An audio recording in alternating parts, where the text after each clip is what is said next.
everyone, welcome to another video. Today I want to talk to you guys about all the stuff I'm going to do to prepare my body for labor, and preferably a natural home water birth.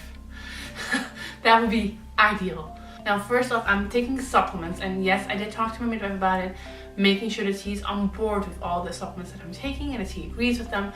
Make sure that if you want to take the supplements, you do talk it over with your midwife or your doctor, because some of them are not on board and you just want to make sure that you're on the same page. First off, I'm taking the red raspberry leaf tea capsules. I'm taking the capsules because I don't like the flavor of the tea. If you don't know what raspberry leaf tea is meant to do, it is helping you tone your uterus. You can go to the gym and work on your biceps, your triceps, your quads, your glutes, but you cannot go to the gym or do any kind of exercise that helps you tone your uterus other than taking the red raspberry leaf tea capsules. I took this one with Logan, I think starting at 36 weeks or so, and I kind of continued taking them until my postpartum bleeding stopped, and then I started taking it again once my cycle returned, just to help me regulate, get my uterus in the right condition to start trying again. And now I'm going to take it.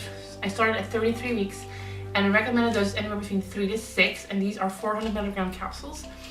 And I'm taking 3 a day right now, and once I hit term, which is 37 weeks, I'll up it till 6. With Logan, I did notice significantly less bleeding than was expected or that I was warned for. I am a ginger, as you all can tell, and we gingers are known for our very easy, rapid bleeding. I did not bleed that long with Logan at all. It wasn't heavy or like drastic or anything like that, so that's good. And even though I was induced in those induced contractions that I was having, they were pretty strong. They were really effective too, I guess. That's how I would say it. Like, they were really in an effective manner where they weren't like wearing off or stuff like that. So I'm really excited about that, because that's part of what the red raspberry leaf tea will do for you as well. Make sure you have strong, effective contractions and that you'll bleed less, basically, because of the contractions. The other supplement I am taking is the evening primrose oil. Now this one is actually open already. The other one is just, I think it was like get 3 bottles for the price of 2 or something like that. So these are, here you go.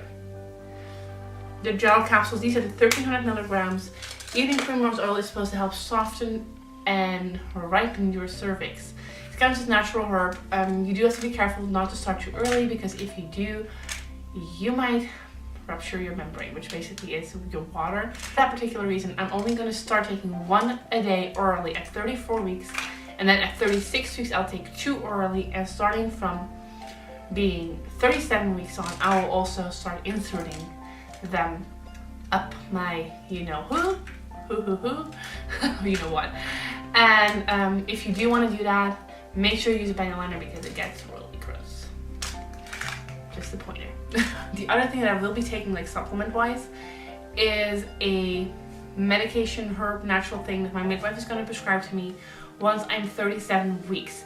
And I didn't know about this at all, that they even had that option, until my last midwife's appointment. She looked over my chart and saw that Logan was born in a period where they had a lot of referrals to the gynecologist to schedule an induction for their pregnant ladies, I guess. And they couldn't really figure out why, because their induction rate was way higher. And they figured it out, it's because they couldn't get their hands on that particular medication, drug, natural herb. I don't even really know what it is. Basically, it's the same as EPO, except probably a little bit more synthetic. It helps you soften and ripen your cervix, and it could help you dilate a little bit, like no further than 2. And it could like give you that extra push to go into labor. It won't send you into labor if your body's not ready, but it will like give you that extra push. And when Logan was born, or when Logan was due actually, they couldn't get their hands on it, so they never really prescribed it to me.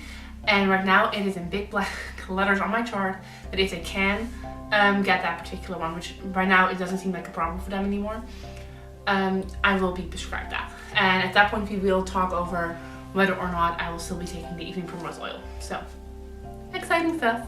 The other thing that I will be physically doing to make sure that I have a natural, smooth labor, or at least the best attempt to it, is hypnobirthing. Like, I've talked about this before. I'm not following any classes or course. I am just reading through the book and listening to the music on my own.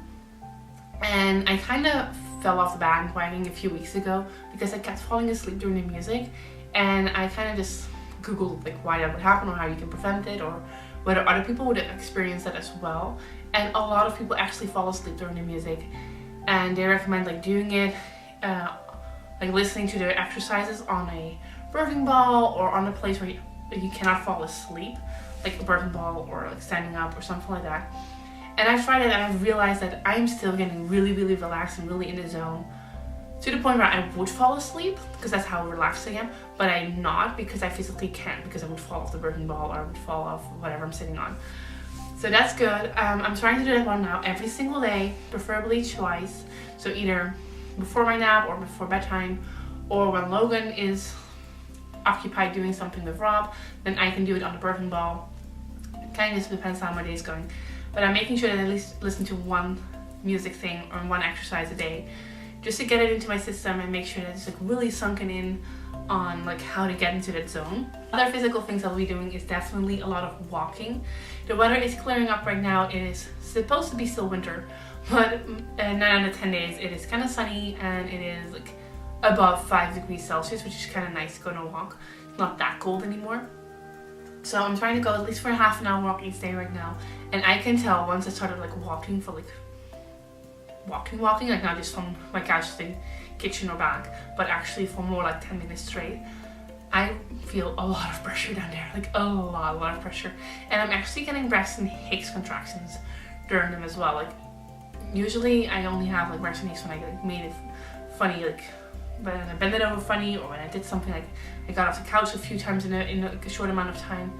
But when I walk, I actually have breast and hips, and they're pretty firm, they're pretty strong, and they're like lasting for at least a minute. So that's like, I'm just really pleased with that. I don't know, I feel like it's making my body work, which is always a good thing. I'm getting the baby in the right position. And I've also picked up squatting again. Squatting, I hate squatting. I just hate it so badly, but I know I need to build up the stamina, because I will probably either give birth in the pool, and if that's not optional, then I want to give birth on the birthing stool. Either way, you're going to use leg muscles, because even if you're birthing pool, you kind of need like squat, lean, probably. So yeah, I'm just picking up the squatting again, making sure that I do have the strength to keep up, and I won't be like completely and utterly destroying my muscles in my legs, because during the labor I'm holding onto a position that is comfortable or that will work for me to work through the pain, but my muscles aren't used to it. Like that does not sound comfortable and fun at all. And those are basically all the physical things I'll be doing for making sure that my body is ready for homework. Like if you have any questions, then leave those in the comments down below. Make sure you thumbs up this video if you like it, and subscribe to my channel if you have not already, and I'll see you guys in my next video. Bye.